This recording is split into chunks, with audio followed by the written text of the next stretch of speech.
Europe 1 Sport, la tournée européenne. Espagne. Juan José Dorado, bonsoir. Hola, Juan José. Buenas noches, Lionel. Buenas noches. Noches. On est ravis de vous retrouver. Juan José, je vous dirai quelques mots d'ailleurs sur le foot allemand dans quelques instants parce qu'il y a un match ce soir qui se déroule entre Bochum et le Borussia Mönchengladbach et à l'heure de jeu, le Borussia mène 2-0, mais apparemment il y a un arbitre, je ne sais pas si c'est le juge de touche ou l'arbitre central qui a reçu un projectile sur la tête et le match, c'est le juge de touche. C'est un gobelet qui a été lancé sur la tête, sur le sommet du crâne de cet arbitre, donc le match est arrêté pour l'instant. Je pense que ça va encore faire pas mal d'histoires tout cela. Parlons du Real, encore une fois le Real et puis l'Atlético aussi, enfin les clubs espagnols qui à la différence des clubs français ou italiens en Coupe d'Europe vont bien. Le tirage au sort justement, Juan José Dorado, ça a donné quoi et est-ce qu'en Espagne on est content ? Alors, on est content forcément parce qu'on a fait le carton plein, 3-3, Real Madrid, Atlético de Madrid et Villarreal. Mais c'est vrai que si on était content, depuis midi, on l'est un tout petit peu moins parce que le tirage au sort de ce matin nous a pas gâté du tout puisque vous le savez, le Real Madrid a hérité de Chelsea, l'Atlético de Madrid a hérité de Manchester City et le Villarreal a hérité du Bayern de Munich. Donc, c'est pas du tout un tirage facile. Seul avantage pour le Real et l'Atlético, c'est qu'ils vont recevoir lors du deuxième match.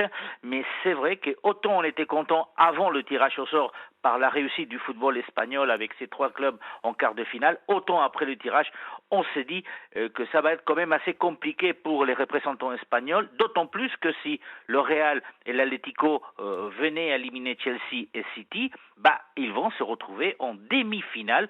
À la limite, ça c'est pas si mal que ça, puisque ça nous promet à ce moment-là un finaliste espagnol au moins.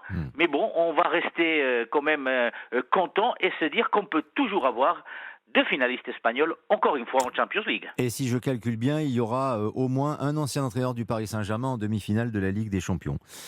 Oui, vous avez tout à fait raison. Exactement, on le précise. Alors, il y a un autre match aussi très important, ce sera dimanche, c'est le fameux Classico, le vrai Classico entre le Real et le Barça. Ce sera dimanche à 21h. D'ailleurs, on suivra cette rencontre en fil rouge avec Colin Abgral. Mais il y a un petit doute sur Benzema, qui est blessé. Même pour l'équipe de France, il est incertain.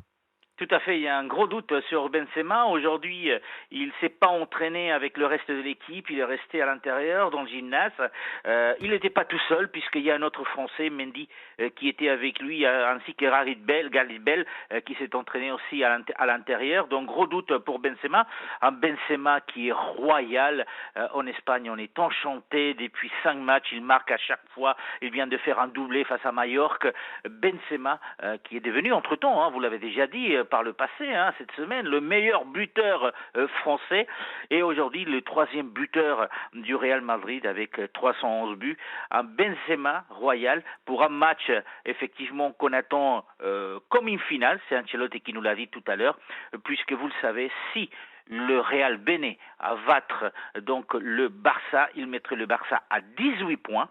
Déjà le Real, qui est à 10 points de deuxième qualifié, de deuxième de la Liga, Séville. Donc vous voyez, encore une finale pour le Real qui pourrait, avec une victoire, pratiquement décider du futur de la Liga. Juste un petit mot pour mémoire concernant Benzema, Juan José, les deux joueurs dans l'histoire du Real, les buteurs, qui sont-ils devant lui ?